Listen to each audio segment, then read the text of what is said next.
উত্তর পূর্ব ভারতের প্রবেশদ্বার ডুয়ার্সের জলদাপাড়া জঙ্গল ক্যাম্পে উদযাপিত হল ওয়ার্ল্ড রেইন ফরেস্ট ডে।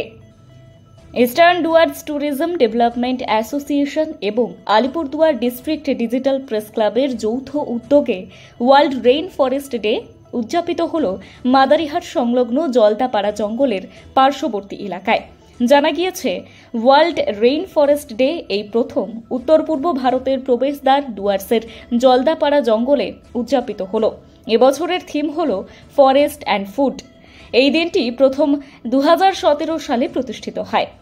এরপর রেইন ফরেস্ট পার্টনারশিপের উদ্যোগে একটি অলাভজনক সংস্থা যা স্থানীয় সম্প্রদায়ের সাথে গ্রীষ্মমণ্ডলীয় রেইন ফরেস্ট রক্ষা এবং পুনরুৎপাদনের জন্য কাজ করে।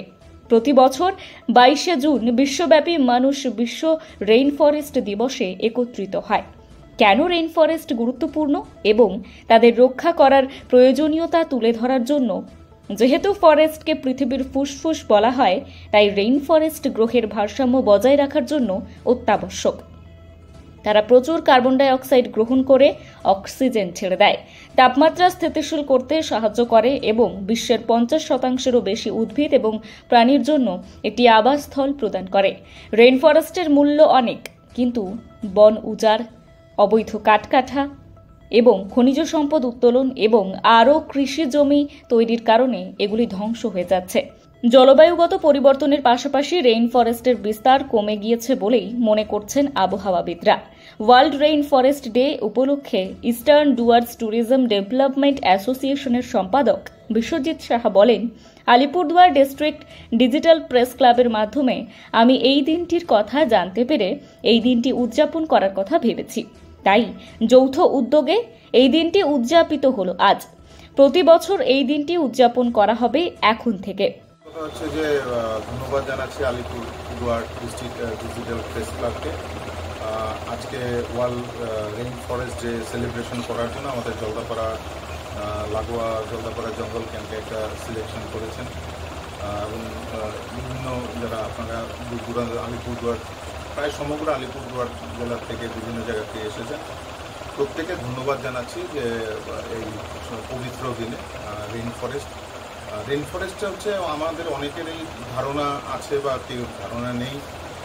তো যেটা হচ্ছে যে হোয়াট ইজ রেইন ফরেস্ট কাকে বলে, সেটা হচ্ছে যে আমাদের এই পুরো সমগ্র পশ্চিমবঙ্গ থেকে শুরু করে নর্থ ইস্টের দিকে যদি তাকায় তাহলে খুব কম জায়গায় এই রেইন ফরেস্ট পাওয়া যায়। তার মধ্যে মেইন যেটা হচ্ছে একদম ডিক্লেয়ার্ড রেইন ফরেস্ট, সেটা হচ্ছে আসামের Dihing Patkai rain forest. Rain ফরেস্টের ফিচারটা কি, বৈশিষ্ট্যটা কি, কেন এটাকে রেইন ফরেস্ট বলা হয়? রেইন ফরেস্টের একটাই বৈশিষ্ট্য, মানে বেশি কিছু নেই। এই যে রেইন ফরেস্টে যত প্রকারের গাছ আছে, মানে যত রকমের, মানে ওই ফরেস্টের ভেতরে যত রকমের গাছ আছে, প্রত্যেকটা গাছ তার এই বৃষ্টি যখন হয়, যখন ঘোর বর্ষা হয়, তখন জলটাকে ধারণ করে রাখে। মানে বলা চলে যে প্রত্যেকটা গাছের নিচে এক একটা অবজারভার থাকে, মানে ট্যাঙ্কের মতো থাকে। মানে ট্যাঙ্ক বলতে আমাদের এরকম ওয়াটার ট্যাঙ্ক না, মানে প্রাকৃতিক একটা ট্যাঙ্কের মতো থাকে। যখনই পাতার জলের প্রয়োজন হয় তখন শিকড়ের মাধ্যমে প্রত্যেকটা পাতায় ছড়িয়ে দেয়। তো সেই জন্য যখনই, মানে বৎসরের যখনই যাবেন, সে ফেব্রুয়ারিতে যান, মার্চে যান, চাহে আপনি ডিসেম্বরে যান, দেখবেন মনে হচ্ছে যে সদ্য বৃষ্টি হয়ে গাছগুলো ধুয়ে আছে। তো এইটাই হচ্ছে রেইন ফরেস্টের মেইন ফিচার। তো আজকে আমরা এখানে এসেছি সবাই, মানে যেহেতু এটা ওয়ার্ল্ড ইউনেস্কোর দ্বারা ঘোষিত একটা দিন, এবছরের হচ্ছে থিম হচ্ছে ফরেস্ট অ্যান্ড ফুড। তো আমরা জানি যে আপনি যেভাবেই আপনার তাকান না কেন, আপনি বাজারে যাই কিনুন না কেন, আপনি রিলেটেড উইথ দ্য ফুডের সঙ্গে ফরেস্টের রিলেশন থাকবে। সেই জন্য আমরা একটা কথা বলি যে without conservation tourism can not survive. তো ট্যুরিজমটা হচ্ছে একটা মাধ্যম, যদি কনজারভেশন না করে ম্যানকাইন্ড ক্যান নট সার্ভাইভ, মানে মানব সমাজও বেঁচে থাকতে পারবে না। কেননা আমরা যতদূর জানি, কিছুদিন আগে একটা আমি বড় সম্মেলনে গেছিলাম, সেখানে একটা কথা হচ্ছিল যে কত ডিগ্রি অবধি মানুষ বাঁচতে পারে। 56 ডিগ্রির উপরে যদি হয়ে যায় ধরিত্রী, তাহলে মানুষ আর বাঁচবে না। তো সেই জন্য আস্তে আস্তে আপনারা এখানে অনেকেই আছেন যে আজকে চিন্তা করুন তো 10 বছর আগের ডুয়ার্সের আবহাওয়া আর এখনকার ডুয়ার্সের আবহাওয়া মিলে আমরা কখনো ভাবতে পারছি যে 40 ডিগ্রি অবধি ছুঁই তাপমাত্রা থাকবে আমাদের ডুয়ার্সের কাছে? আমরা সবসময়, মানে আমি ট্যুরিজম ইন্ডাস্ট্রিতে 30 বছর আছি, আমরা সবসময় বড়াই করতাম যে কলকাতা শিলিগুড়ির মতো তো আমরা হতে পারবো না, কিন্তু আমরা গর্ব করতাম যেটা নিয়ে, সেটা হচ্ছে আবহাওয়া। কিন্তু আজকে সেই গর্বের জায়গাটাও হারিয়ে যাচ্ছে, কেননা আজকে কলকাতা শিলিগুড়ির যেরকম তাপমাত্রা, সেম তাপমাত্রা আজকে লাস্ট 3 ইয়ার্স যাবত আমরা দেখছি। আমি মাঝে মাঝে কোন ডুয়ার্সে আমরা বসবাস করছি। তো সুতরাং সবার কাছে আপিল, এই পবিত্র দিনে রেইন ফরেস্ট, বিশ্ব রেইন ফরেস্ট বর্ষা অরণ্যের দিনে আমরা শপথ করি যে সবাই মিলে পরিবেশকে রক্ষা করি, এবং পারলে সবাই নিজের নিজের বাড়িতে একটু হলে জমি আছে, যে এমন জমি নেই এরকম কিছু নাই, আমি যদি বড় গাছ নাও লাগাতে পারি, আমার ছাদের উপরে ছোট ছোট গাছও এখন ফার্মিং হচ্ছে, সেটা লাগাই, তবুও কিছুটা রিলিফ পাবো।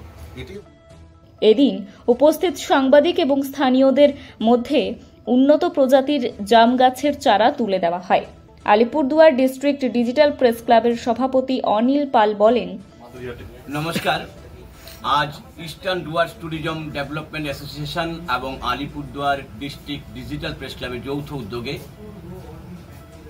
ওয়ার্ল্ড রেইন ফরেস্ট ডে উদযাপন করলাম আমরা মাদারিহাটে।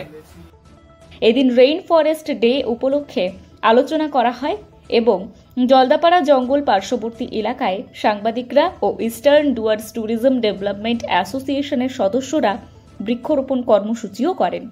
প্রকৃতি এবং পর্যটন নির্ভর আলিপুরদুয়ার জেলার পরিবেশ উদ্যোগ ডুয়ার্স তথা আলিপুরদুয়ার জেলাকে নতুন দিশা দেখাবে বলেই আশাবাদী আয়োজক সংস্থারা। ব্যুরো রিপোর্ট, ভয়েস বাংলা সংবাদ।